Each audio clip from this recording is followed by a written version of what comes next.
પ્રિય દર્શકો, you are welcome on ઉન્નતિ કોચિંગ યુટ્યુબ ચેનલ. તો આજે આપણે આ વિડીયોમાં સિનોનિમસ વર્ડ શીખીશું.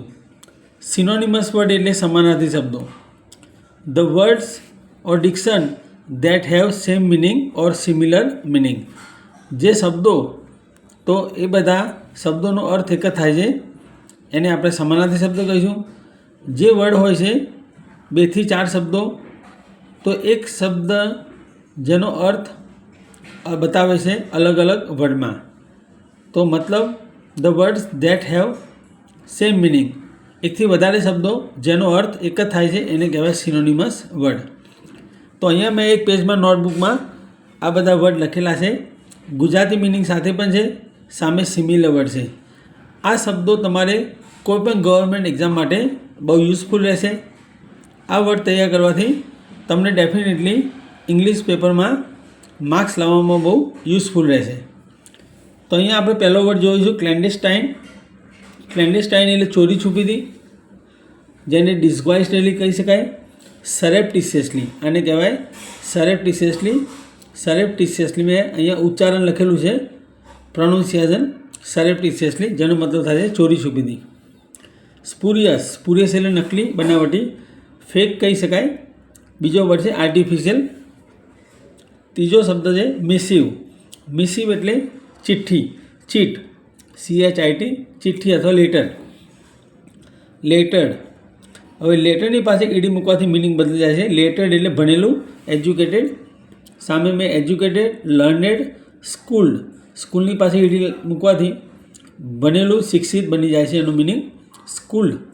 તો સ્કૂલની પાસે ઈડી લગાડવાથી એજ્યુકેટેડ મિનિંગ બતાવે છે. લિટરેટ, લિટરેટ એટલે પણ સાક્ષર એટલે ભણેલું. અનલેટર્ડ, અનલેટર્ડ એટલે અભણ. બુકોલિક, બુકોલિક એટલે અભણ. અનલર્નેડ અથવા અનલર્ન્ડ. અનસ્કૂલ્ડ, અનસ્કૂલ્ડ એટલે પણ અભણ, જે ભણેલું નથી, અનએજ્યુકેટેડ કહી શકાય. અને ઇલિટરેટ, લિટરેટનો ઓપોઝિટ ઇલિટરેટ એટલે અનપઢ, અભણ. વિલ, વિલ એટલે ઈચ્છા, વિશ. ડિઝાયર પણ કહી શકાય. પાઇનિંગ, પાઇનિંગ એટલે ઝંખના, તમન્ના. યર્નિંગ, YARNING, YARNING, યર્નિંગ એટલે ઝંખના, ઝંખના એટલે તમન્ના, ચાહત. કમ્પેટેબલ એટલે યોગ્ય, અનુકૂળ, જેને આપણે એડજસ્ટેબલ, કમ્ફર્ટેબલ કહી શકીએ. સાઉન્ડ, અહીંયા સાઉન્ડનો મતલબ થાય છે સ્વસ્થ, હેલ્ધી અને હાઇજેનિક. હાઇજેનિક, હેલ્ધી એટલે સ્વસ્થ.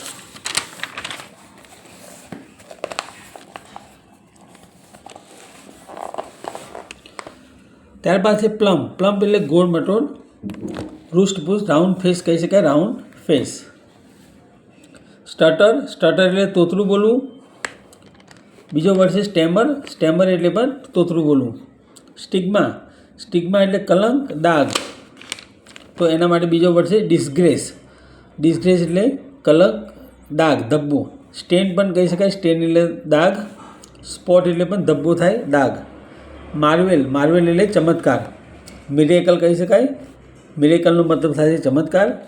એન્ચાન્ટેડ, એન્ચાન્ટેડ મતલબ જાદુઈ, મેજિકલ કહી શકાય. સિરીન, સિરીન એટલે શાંત, ગંભીર. તો સામે ક્વાઇટ અને સિરિયસ થાય છે, ક્વાઇટ એન્ડ સિરિયસ.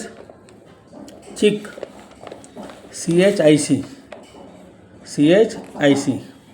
આ ચીકનો મતલબ થાય છે સ્ટાઇલ અને ફેશન. હેક્ટિક, હેક્ટિક એટલે વ્યસ્ત, બીજી, બીજી. અને બીજો વર્ડ છે એન્ડ્રેપ્ટ. અને હેક્ટિકનો બીજો મતલબ થાય છે patient with disease of TB.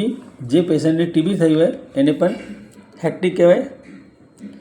મેં નીચે ગુજરાતી લખ્યું છે TB રોગવાળું. વર્નાક્યુલર, વર્નાક્યુલર એટલે દેશી, ઇન્ડિજેનસ. દેશી માટે બીજો વર્ડ છે ઇન્ડિજેનસ. ઇન્સ્ટાન્ટેનિયસ, ઇન્સ્ટાન્ટેનિયસ એટલે તરત જ, જેને આપણે ઇન્સ્ટન્ટલી કહી શકાય. ઇન્સ્ટન્ટલી, સૂન, અર્જન્ટલી, આ બધા સેમ મિનિંગ બતાવે છે. ત્યારબાદ તમે જોઈ શકો છો ફંડામેન્ટલ. ફંડામેન્ટલ એટલે મૂળભૂત, પાયાનું. તો જેને આપણે બેઝિક કહી શકીએ. બેઝિક એટલે પાયાનું. એલિમેન્ટરી એટલે પણ પાયાનું, પ્રાથમિક થાય છે. પેસિમિસ્ટિક, પેસિમિસ્ટિક એટલે નિરાશાવાદી, જે નેગેટિવ થિંકર હોય.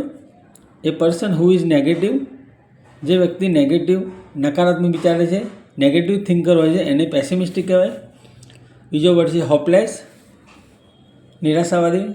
રેફરેન્ડમ, આને કહેવાય છે રેફરેન્ડમ. રેફરેન્ડમ એટલે લોકમત, જનમત મતલબ. બીજો વર્ડ છે એનો પ્લેબિસાઇટ, PLEBISCITE. પ્લેબિસાઇટ એટલે પણ લોકમત, જનમત. સિમ્પલ વર્ડમાં એને આપણે પબ્લિક વોટ કહી શકીએ. યોકેલ, યોકેલ એટલે ગામડિયું, ગવાર. અહીંયા લખેલું છે ગામડિયું, ગવાર. સ્વેન, બીજો વર્ડ છે એનો સ્વેન, SWAIN. પ્રિય દર્શકો, આ બધા વર્ડ્સ કોઈ પણ ગવર્મેન્ટ એક્ઝામ માટે બહુ યુઝફુલ રહેશે. જો તમે વિડીયો ફર્સ્ટ ટાઈમ જોવો છો તો ચેનલ સબસ્ક્રાઈબ કરો, જેથી કરીને આવનારા દરેક વિડીયોમાં તમને ઇંગ્લિશને લગતી ઇન્ફોર્મેશન મળતી રહેશે. દરેક વિડીયોમાં તમને ઇંગ્લિશની જાણકારી મળતી રહેશે. કોઈપણ ગવર્મેન્ટ તમે ગુજરાત બોર્ડની આપતા હોય કે UPSCની, જનરલી ગ્રામર થોડું હાઈ લેવલનું હોય છે.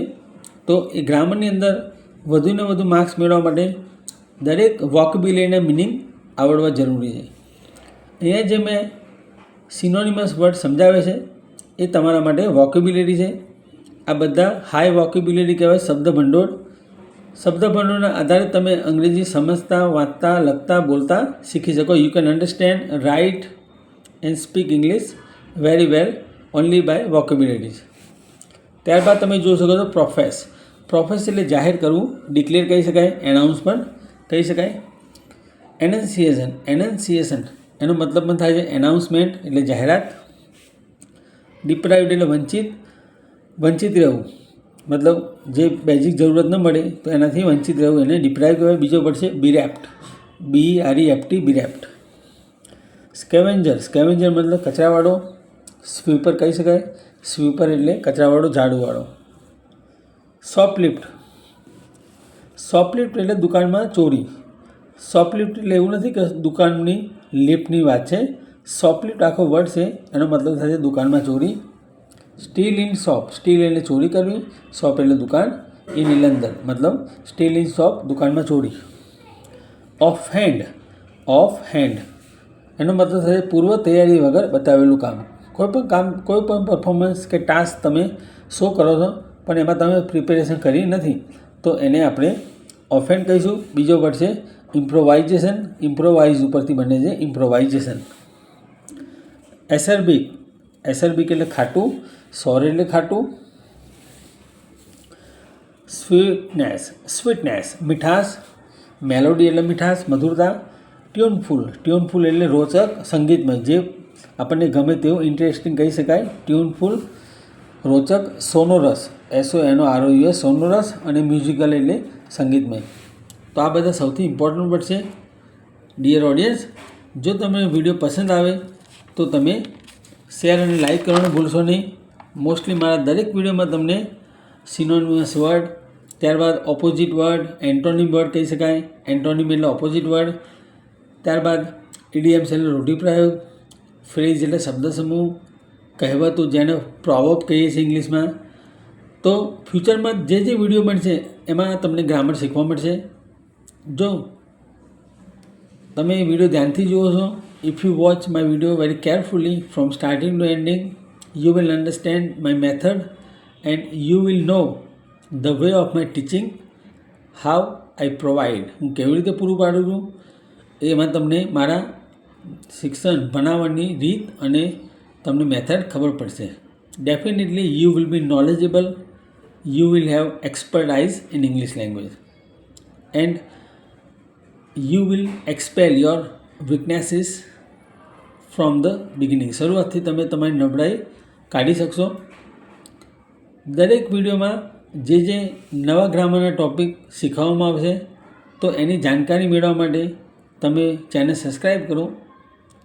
મેં તમને જે કહ્યું એ પ્રમાણે સૌથી મોસ્ટ ઇમ્પોર્ટન્ટ જે ગ્રામર છે, tenses, active passive, idioms, phrases, proverbs, synonymous word, antonyms word, વિરુદ્ધાર્થી, સમાનાર્થી, સિનોનિમસ વર્ડ જે મેં તમને આ વિડીયોમાં સમજાવ્યા, જેને આપણે સિમિલર વર્ડ કહીએ છીએ. જનરલી GPSCની કોઈપણ એક્ઝામ હોય એનાથી હાઈ લેવલ UPSCની એક્ઝામ, તો મોસ્ટલી અંદર તમે જોઈ શકો છો મોસ્ટલી હાઈ વોકેબ્યુલરી પૂછાતા હોય છે. અને હાઈ વોકેબ્યુલરી જેને આપણે અનબિલિવેબલ, ઇનક્રેડિબલ, અનપ્રેડિક્ટેબલ, અનુમાન ન કરી શકાય તેવું, માની ન શકાય તેવું અને અનઇમેજિનેબલ, કલ્પના ન કરી શકાય તેવા વોકેબ્યુલરી પૂછાતા હોય છે. મોસ્ટલી તમે મારા વિડીયો જોશો તો વારંવાર વિડીયો જોવાથી તમને ડેફિનેટલી આ વોકેબ્યુલરી આવડી જશે. મેં દરેક હાર્ડવર્ડ મિનિંગ સાથે સમજાવ્યા છે. So continue waiting for the next video.